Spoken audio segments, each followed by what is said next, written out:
why familiarity feels like chemistry and what you can do about it. Let me start with a question. Have you ever met someone and felt immediately that pull, that sense of recognition, that feeling of, oh, it's different this time? And then later on looked back and realized it was just the same pattern. If that's happened to you, I want you to know it doesn't mean that there's something wrong with you. It doesn't mean you're choosing badly on purpose. It means your nervous system is doing something entirely predictable. And once you understand it, you have a real power to change it. It's something I've been thinking about a great deal recently, particularly in the context of what's happening in modern dating. Last month, I made a video about the femisphere and the female counterpart to the manosphere and the transactional, power-based philosophies spreading through the dating culture online, which is making everything feel so exhausting. It's power battles, it's win and lose. It's not about connection and creating love. It's about power over and defense against vulnerability. A number of you wrote to me afterwards and asked the same question. Why do women find themselves drawn to exactly the same kinds of men, the same kinds of dynamics and philosophies from the manosphere? That's that same kind of man who is drawn to the manosphere, who has those patterns, who's undeveloped and somehow is attractive to us. The question actually has a straightforward answer. It lives in what I call your early emotional blueprint. When we're small, we develop a sense of what connection is, what love is. It's not an intellectual understanding, but rather a bodily and emotional one. We learn what connection feels like for us.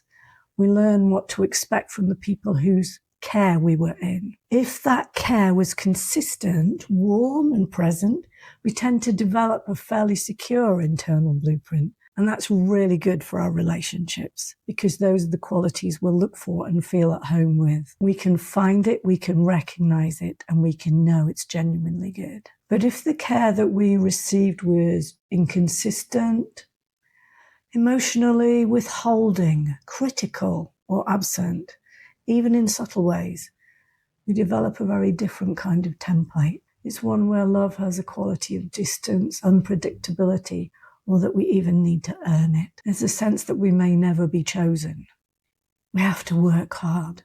We're not good enough. And it's where the emotional feel of connection involves some degree of anxiety. It can be longing or working hard to secure someone's attention. That blueprint does not announce itself. It operates really subtly in the body and beneath your conscious awareness. When we encounter someone who activates that familiar emotional feel, even if it's not good for us, the nervous system recognizes it. It feels like chemistry. It feels like a kind of home.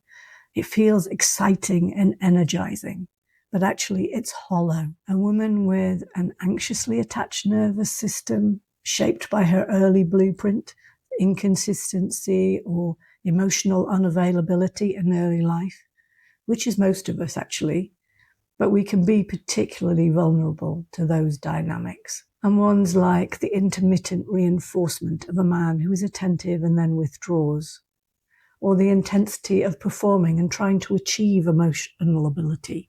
Somehow, if we only work hard enough and are good enough or glamorous enough or pretty enough or sensitive enough or thoughtful enough, we will get the man to be emotionally available. The feeling of chemistry is on closer inspection, the chemistry of an activated attachment system. And this is the urgency of anxiety, agitation, rather than ease and maturity and genuine connection. I want to say this clearly as well, because it really matters. This is not a flaw. These are intelligent patterns that you have created. They're adaptations to the circumstances in which you first experienced what you knew as love and connection. They were how you managed, how you survived emotionally. sometimes even physically. They are how you made sense of love when you were small and had no other frame of reference. They were the best that you could do to manage emotional trauma under those circumstances. And they deserve your compassion, not your shame. And those patterns and adaptations do not need to be permanent.